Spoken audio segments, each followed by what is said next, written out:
Hi guys, haven't done videos in so long, so sorry. I just got caught up in the dark days, early nights, cold, didn't want to work on the cars.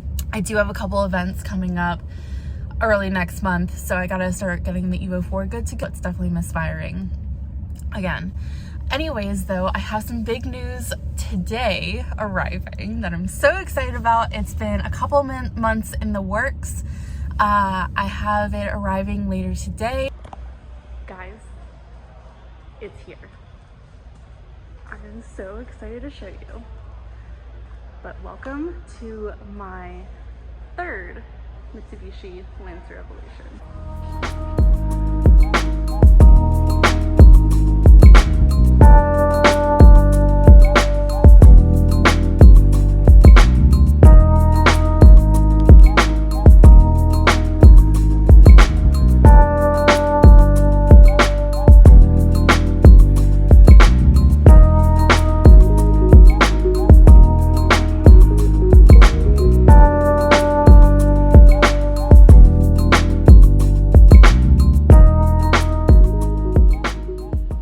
Why do I need 3 EVOs?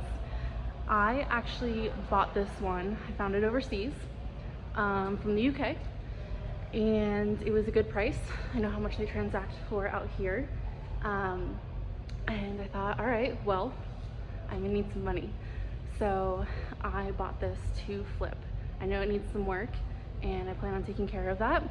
And I figured this would be a great opportunity to run you through the process of doing a slight restoration on this and getting it back up to, you know, really good quality and flipping it.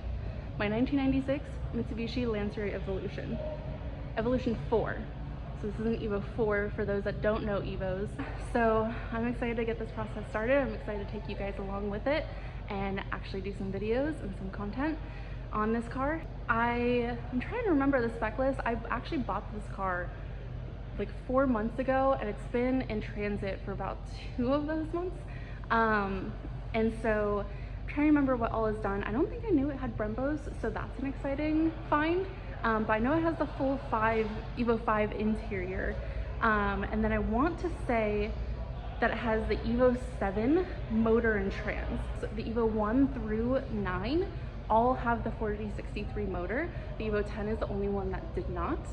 And one thing known about the EVO 4s is that they tend to get crank walk.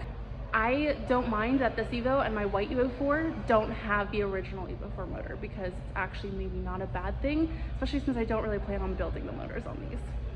At least not yet, I don't. So yeah, ask me any questions. I'd love to do some, you know, Q&A and maybe one of these videos. So ask any questions in the comments and I'll try to answer them in my coming videos, and you know, we'll dive in the next week or 2. So I'll keep you posted. Stay tuned on my YouTube for video updates, and stay tuned on my Instagram page as well for smaller updates. So see you guys next time.